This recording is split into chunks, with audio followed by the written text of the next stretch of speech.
ভারত আবার জগৎ সভায় শ্রেষ্ঠ আসন লবে।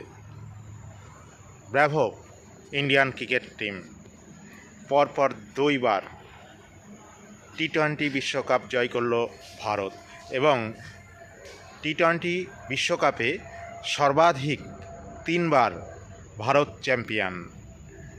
ভারতীয় ক্রিকেটার, সাপোর্টিং স্টাফ সকলকে সমস্ত ভারতবাসীর পক্ষ থেকে জানাই অসংখ্য শুভেচ্ছা, ভালোবাসা ও অভিনন্দন।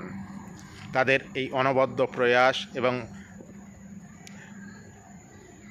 খেলার মতো ফাইনাল খেলায় যে অনবদ্য খেলাটা তারা প্রদর্শন করেছে তা সারা দেশবাসী মনে রাখবে। প্রথমেই থেকে ব্যাটিং থেকে শুরু করে যেভাবে খেলোয়াড়রা খেলেছে, সঞ্জু স্যামসন থেকে শুরু করে ঈশান কিষান, সকলেই তাদের ভূমিকা রেখেছে, অনবদ্য ভূমিকা রেখেছে। সেই ভূমিকাতেই আজ ভারত বিশ্ব চ্যাম্পিয়ন, টি-20 ওয়ার্ল্ড কাপ চ্যাম্পিয়ন। ভারতীয় দলের প্রত্যেককেই এই বিশ্বজয়ের পেছনে কিছু না কিছু অবদান আছে, অর্থাৎ এই জয় দলগত সংহতির জয়। তাই আজকের দিনে দাঁড়িয়ে বলতেই হয়, জয় হিন্দ, বন্দে মাতরম, ভারত মাতার জয়।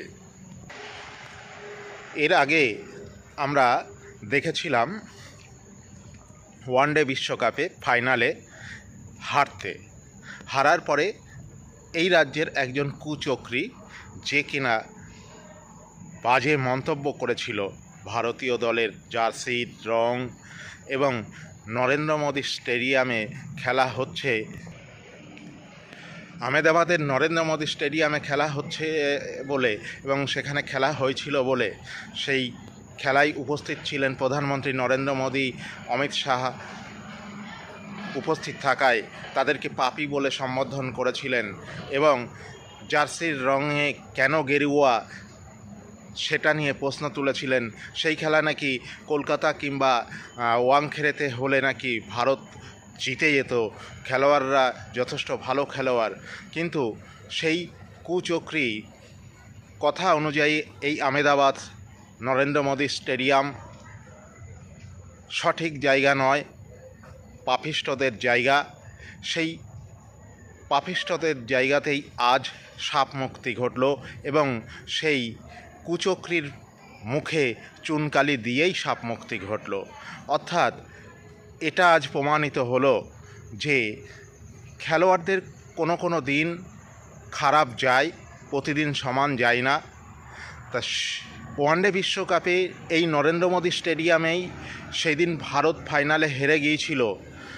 হারার পেছনে সেদিনকের খারাপ খেলাটাই দায়ী ছিল, সেই নরেন্দ্র মোদী স্টেডিয়াম বা প্রধানমন্ত্রী নরেন্দ্র মোদী দায়ী ছিলেন না।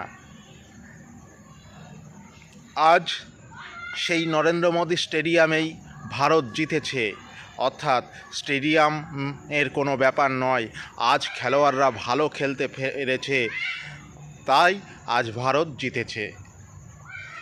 এবং সেটা আমরা দেখলামও। প্রত্যেকটা খেলোয়াড়, আমাদের প্রত্যেকটা খেলোয়াড় গর্বের, এবং আমাদের সামনে যে খেলাটা আজকে প্রদর্শন করেছে সেটা অনবদ্য। সে বোলার হোক, ফিল্ডার হোক, ব্যাটসম্যান হোক, প্রত্যেককেই তাদের যথোপযুক্ত ভূমিকা রেখেছে। এই জয় দলগত সংহতির জয়। তাই এটা নরেন্দ্র মোদী স্টেডিয়ামের দোষ নয়। সেই কুচক্রীটা আজকে মনে হয় সবথেকে দুঃখী। আমাদের পাশের দেশ বাংলাদেশের কিছু মানুষ যেমন আজকে খুবই দুঃখ পেয়েছে, তাদের নতুন আব্বু ভারতের কাছে আবার হেরে গেছে, অর্থাৎ তারা যাকেই আব্বু বানায় সেই হেরে যায়। এর আগে ইংল্যান্ডকে বানিয়েছিল, হেরেছে, পাকিস্তানকে বানিয়েছিল, হেরেছে, আজ নিউজিল্যান্ডকে বানিয়েছিল, নিউজিল্যান্ডও ফাইনালে হেরে গেল ভারতের কাছে। অর্থাৎ তারা যাকেই আব্বু বানায় না কেন তাদেরকে ভারত হারিয়ে দেয়। অনুরূপভাবে এই বাংলার একজন যে কুচক্রী, সেও আজ খুবই দুঃখিত হয়েছে ভারতের জয়ে।